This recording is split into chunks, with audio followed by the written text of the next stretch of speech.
Bonjour à tous. C'est une belle fête aujourd'hui, la fête de Saint-Joseph.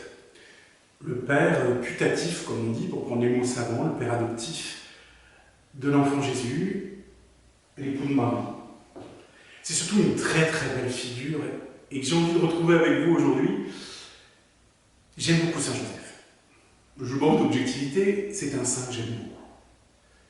Parce qu'il est discret, parce que c'est le grand silencieux du Nouveau Testament, nous n'avons pas recueilli une seule parole de ce cher Saint-Joseph.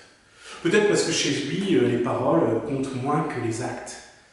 Ou plutôt parce qu'il a laissé grandir la parole, ce Fils que Dieu lui donne, le Seigneur Jésus. Il a laissé grandir la parole de vie, il n'a rien à dire, ou plutôt, il se révèle comme celui qui ne cesse d'écouter.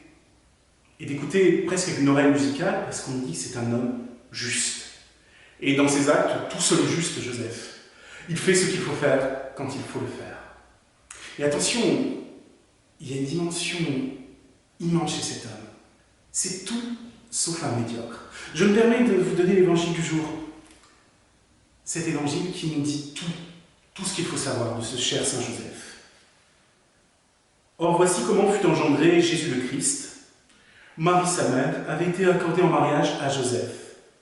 Avant qu'ils aient habité ensemble, elle fut enceinte par l'action de l'Esprit Saint.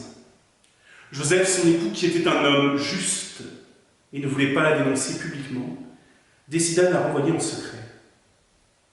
Comme il avait formé ce projet, voici que l'ange du Seigneur lui apparut en songe et lui dit : « Joseph, fils de David, ne crains pas de prendre chez toi Marie, ton épouse, puisque l'enfant qui est engendré en elle vient de l'Esprit Saint. Elle enfantera un fils, et tu lui donneras le nom de Jésus, c'est-à-dire le Seigneur sauve, car c'est lui qui sauvera son peuple de ses péchés. Tout cela est arrivé pour que soit accomplie la parole du Seigneur annoncée par le prophète. Voici que la Vierge concevra, et elle enfantera un fils. On lui donnera le nom d'Emmanuel, qui se traduit « Dieu avec nous ». Quand Joseph se réveilla, il fit ce que l'ange du Seigneur lui avait prescrit. Il prit chez elle son épouse, mais il ne s'unit pas à elle, jusqu'à ce qu'elle enfante un fils, auquel il donna le nom de Jésus. C'était la parole de Dieu, telle que nous l'a offerte saint Matthieu en ce jour. Alors voyez, Joseph, il agit, il fait. Et comment ne pas lui confier en ce jour tous les papas. Vous êtes nombreux, vous les papas, vous retrouvez peut-être à la maison, un peu plus avec les enfants, et ça bouge des enfants. C'est très vivant. Et je vous vois de temps en temps, ce qu'on peut voir dans la rue, promener ses enfants, accompagner un tour en trottinette. Parfois, vous pouvez avoir l'air un peu dépassé, ou émerveillé, ou surpris. En tout cas, vous courez derrière eux. Et je me dis, c'est peut-être le temps aussi des papas. Un temps particulier. Prenez le temps de passer toute une journée avec eux, qui ne soit pas du coup une journée de vacances, mais une journée un peu particulière.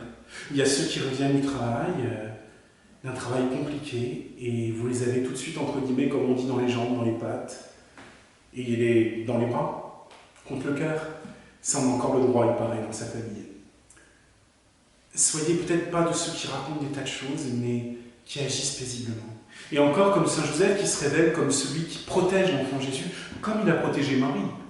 Parce qu'en a été 7 ans chez lui, il l'a préservée de cette tragédie qu'on réservait aux femmes considérées comme adultères, puisqu'elle allait avoir un enfant en mariage.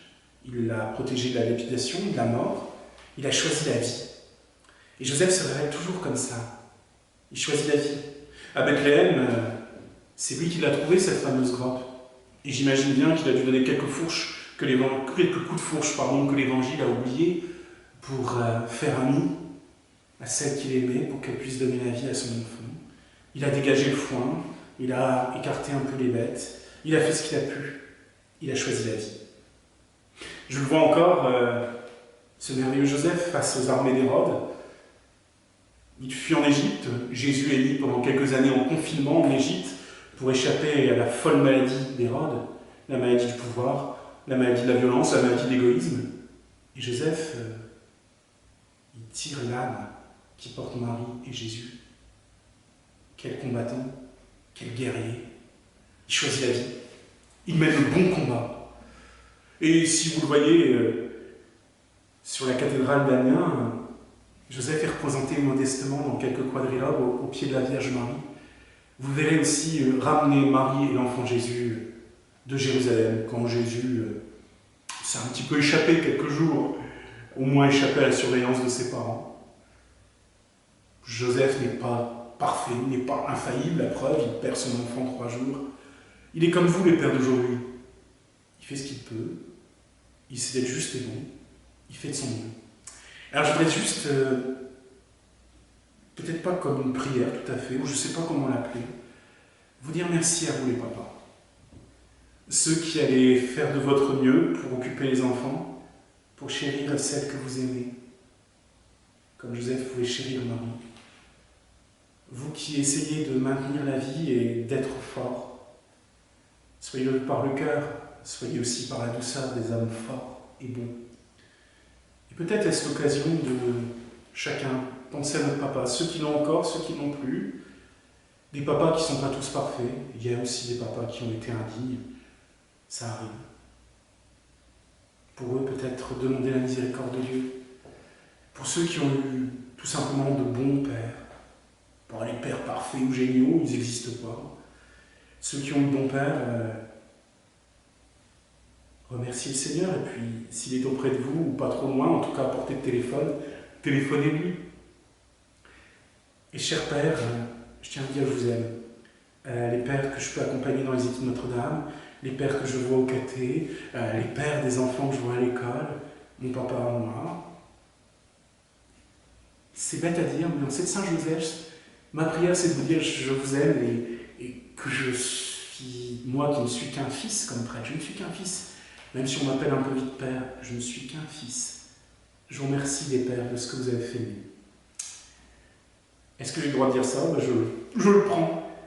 Nous vous aimons et que cette prière elle soit pour vous aujourd'hui et que dans ces jours, nous qui sommes des enfants, vos fils, vos filles, nous puissions prendre soin de vous. Que Dieu, le Père, le vrai Père de tous, nous bénisse chacun, qu'il garde bien vos familles. Amen. Et à bientôt.